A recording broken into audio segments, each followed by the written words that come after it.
I'm here in the tasting room of Château Latour, arguably the greatest wine estate on earth.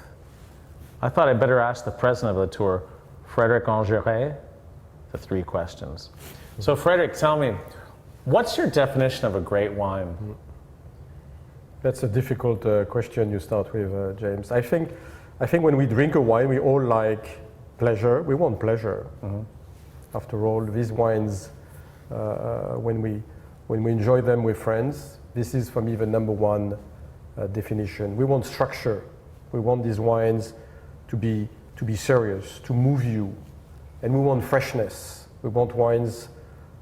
After the first glass, you look forward to a second sip, you know, because if they're heavy or if they're unbalanced, then you stop right there.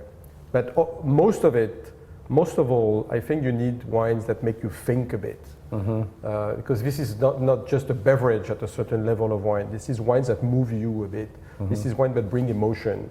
So technically, pleasure, structure, freshness, that's the winemaker point of view. But then the drinker point of view, I need a bit of emotion. What's your inspirations when you're making wine?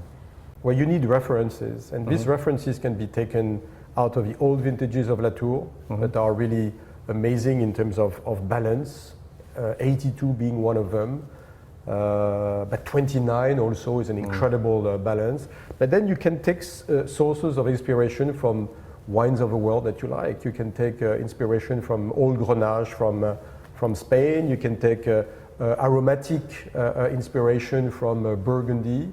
It doesn't mean that you can do that, but it means that it adds up some possibilities in your brain, you know, and so you have a broader knowledge of what a great wine is. And I think it's very important when you make wine. You need to know what a great wine is when you make or when you're trying to make one. And finally, what's the greatest bottle of wine you've ever drunk in your life? You know, this is a question that you ask yourself very often, so it's very difficult.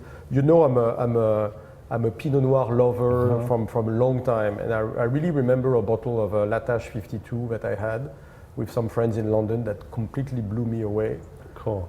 In Bordeaux, I'm always amazed of this balance of the old vintages of Bordeaux with sometimes a bit of volatile acidity, but that hold very well, like 28 Mouton, for example, which is a mind-blowing bottle. But I'm also impressed of a refinement of a top coat rôti from old La Mouline, for example. This is also a reference point for me of a sexiness of a Rayas 90, which is amazingly sensual, and you're crying when the bottle is over. And unfortunately, you can't have too many bottles of those. So if you had to pick one? Maybe La Tâche 52. Great. Maybe La Tâche 52. Thank you very much. You're welcome. Merci, merci James.